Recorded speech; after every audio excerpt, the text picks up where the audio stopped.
কি করছো এ তুমি এখন রাত্রিবেলা? ওই যে মেয়ে বললো ইয়ের ভাত খাবে। এতক্ষণ দেখো না সিদ্ধ হয়েছে নাকি? এতক্ষণ বসিয়েছো? হয়ে গেছে ভাত সেদ্ধ। না হয়নি, দেখেই তো বোঝা তুমি যাচ্ছে। দেখো না।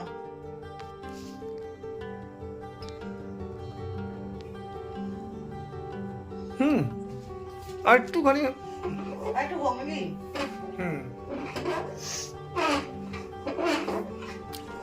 নুন দিয়ে দেওয়া হলে নুন তো দিলামই। আর একটুখানি হোক। একটু জল দিয়ে দাও, না টেনে যাবে। অল্প একটু জল দিয়ে দাও। বাবান দেখতে একটুখানি ভাতটা হয়েছে নাকি।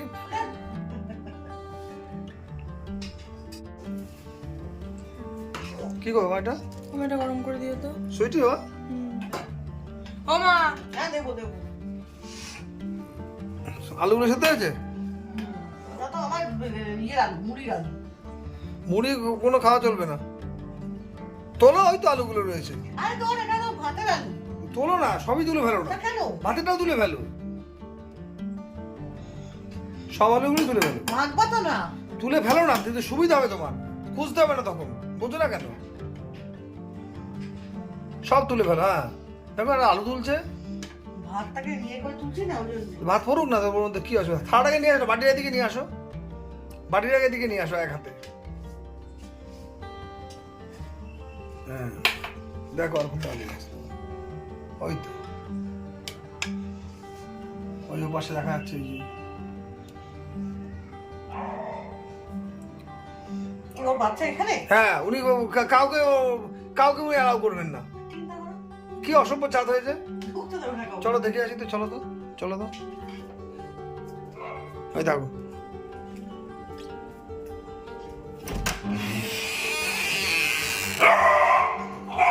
এই এক কথা বলো আমার বাড়িতে একবারে। অসভ্য জাত হয়েছে একখানা, পচা মেয়ে হয়েছে। ওর বাচ্চাকে ছেড়ে উনি যাবেন না। ওর বাচ্চাকে উনি ছাড়বেন না। ওই, ওই দেখো ঠিক আছে, তোর বাচ্চা কে নিচ্ছে? এরম অসভ্য হয়েছে। হ্যাঁ হ্যাঁ দেখো। জায়গায় দেখা যাচ্ছে। ওকে ভেতর ওই বারান্দা দিয়ে দাও। এই, কে নেবে বাচ্চা? করছে দেখো। নেবে না, কেউ নেবে না। তোর বাচ্চা কেউ নেবে না।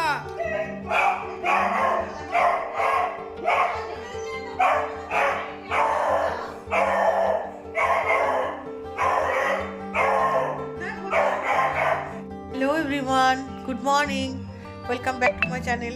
আশা করি তোমরা সবাই খুব ভালো আছো, আমিও ভালো আছি। এই গরমে অসুস্থ হয়ে পড়ছি। আর যে রোদ্দুরের যা তেজ, বাইরে বেরোনোর উপায় নেই। কালকে তবু সে তুলনায় একটুখানি ওয়েদারটা নরম ছিল, কিন্তু আজকে অত্যধিক গরম পড়েছে। আমার আজকে রান্নাঘরে যেতে ইচ্ছা করছে না।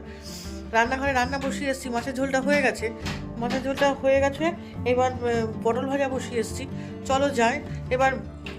এত গরম রান্নাঘরটা, কিন্তু কালকে রান্না করেছি, কালকে এত গরম ছিল না। আজকে যেন অত্যধিক গরম লাগছে রান্নাঘরে, মানে বিরক্ত হয়ে যাচ্ছে। তাহলেও রান্না তো করতেই হবে। চলো দেখি কি বলছে রান্না। কদ্দূর পটল ভাজা বসিয়ে এসেছি। ও মামি আমার বাড়িয়ে দিয়ে গেছি। হায় রে হায়। পটল ভাজা হয়ে গেছে। এই যে পটল ভাজা হয়ে গেছে। পটল ভাজাটা নামিয়ে দিয়ে উচ্ছে ভাজাটা বসিয়ে দেবো। আজকের মতো আমার রান্না এখানে কমপ্লিট, কারণ অনেক তাড়াতাড়ি হয়ে যেত। শুধুমাত্র ব্যায়াম করাতে এসেছিলো, তাই জন্য হয়নি। বোন ওই ঘরে তুই কি পাঁপড় শ্যাম্পু এনেছিস?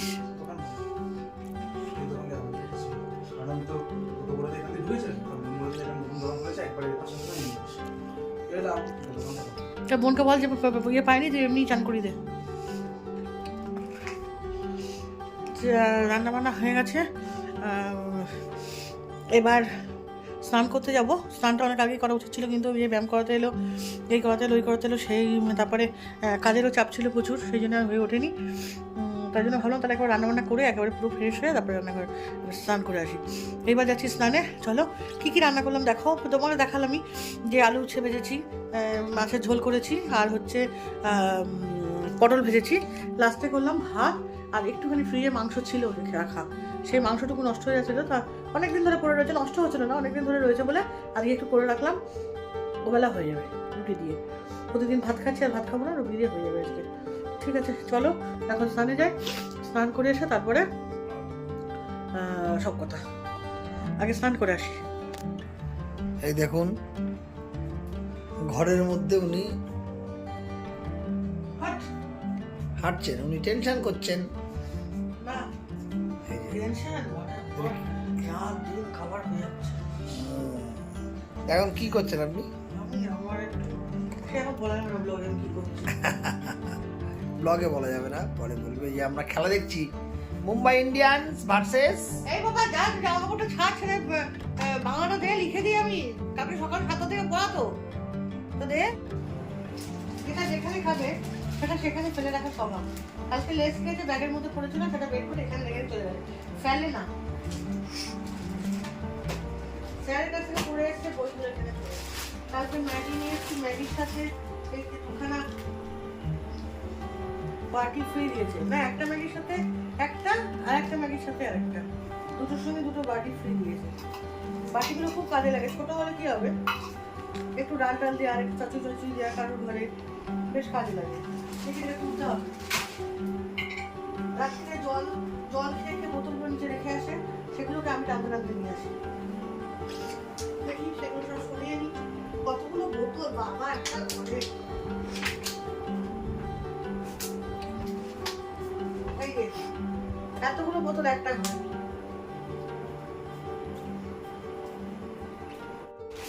সে যতই এখানে গুছায় না কেন, এখানকার জিনিস এখানে থাকবেই। এখানকার জিনিস এখান থেকে কাজ করবে না। স্কুল থেকে আসবে তত বলেছে একটুখানি নিচে গিয়ে এগুলো একটু ফেলে দিয়ে আয়, তা যাবে না। দুদিন স্কুল ছুটি আছে, কালকেও যায়নি। কালকে খুব তাপপ্রবাহ চলছিল বলে আমি এটা দেখিনি।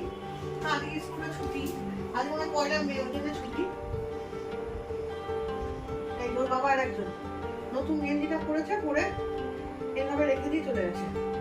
তা কাকে সামলাবো, মেয়েকে নাকি বাবাকে বলুন? একটা তো মানুষ, দুটো তো হাত, সেই দিয়ে কতগুলো কাজ করবো। বাসনগুলো ঘরে রান্নাঘরে সব পরিষ্কার করে এলাম, কারণ হচ্ছে রাত্রে যদি না করে রাখি না, সকালবেলা উঠে চাটা করতে গিয়ে খুব সমস্যা হয়। তারপরে সকালবেলাতেও করতে হয়, কারণ পোকামাকড় চলে তো। তবু রাত্রিবেলাটা করে রাখলে নিশ্চিন্ত যে একটুখানি করে রাখলাম, এই আর কি, আর কিছুই না। সংসারের কাজ করতে করতেই সারাটা দিন কেটে যায়। এটা গোছানো, ওটা গোছানো, সেটা গোছানো। আর এই ঘরটা তো এটা একটা ঘরের উপর হয়ে গেছে সর্বস্ব নির্ভর, সমস্ত কিছু এই একটা ঘরের উপর দিয়ে চলে যায়। কি বলবো, আমার গাছগুলো কালকে রাত্রিবেলা দেখলাম নিচে রেখেছে, অবস্থা খুব কাহিল। আজকে গিয়ে গাছগুলো জল দিয়ে গাছগুলোকে খাড়া করতে হবে, না হলে হবে না। হলো মোটামুটি চেয়ারটা খালি করলাম, এবারে বইপত্রগুলো নিয়ে যাবো, নিয়ে গিয়ে রাখবো। আর বিছনা তো রাত্রিবেলা সন্ধ্যেবেলা শুয়েছে, দেখুন কি অবস্থা। কতবার গোছাবো একটা বিছনা, এই আবার একটু পরে শোবে, তখন আবার গোছাতে হবে, আর তখন নামাবো। ওই জন্য এখন রাত্রিদের জন্য গোছাবো না। আজকে ভিডিওটা আমি এখানে শেষ করে দিলাম, অনেকটাই রাত হলো। এবার খাওয়া দাওয়া করবো, দাদা বাড়ি চলে এসেছে অনেকক্ষণ, তাদেরকে চাটা করে দিলাম, এই যে এখানে রাখা আছে, চাটা খেয়েছে। এবার ডিনার করে আবার শুয়ে পড়বে, ওই মোবাইল ঘাটবে, এই করতে করতে 12টা নাগাদ শুয়ে পড়বে। ঠিক আছে, কালকে আবার নতুন ব্লগে তোমাদের সামনে হাজির হবো। আজকের মতো এখানেই শেষ করছি, টাটা। কালকে আবার দেখা হবে তোমাদের সাথে। সবাই ভালো থাকবে, সুস্থ থাকবে। আর ওই যে বললাম যা গরমের আহার দিয়েছে তাতে প্রচুর প্রচুর জল খাওয়া ছাড়বে না। আর ডাবের জল, কি বলে ওয়ারেসের জল, এগুলো সমস্ত কিছু খেতে থাকবে। দাদা ওইখানে কথা বলছি, মনে হচ্ছে নয়েজ আসছে। যাই হোক, এখানে আমি শেষ করে দিলাম। তাহলে কালকে আমি আবার নতুন ব্লগে তোমাদের সামনে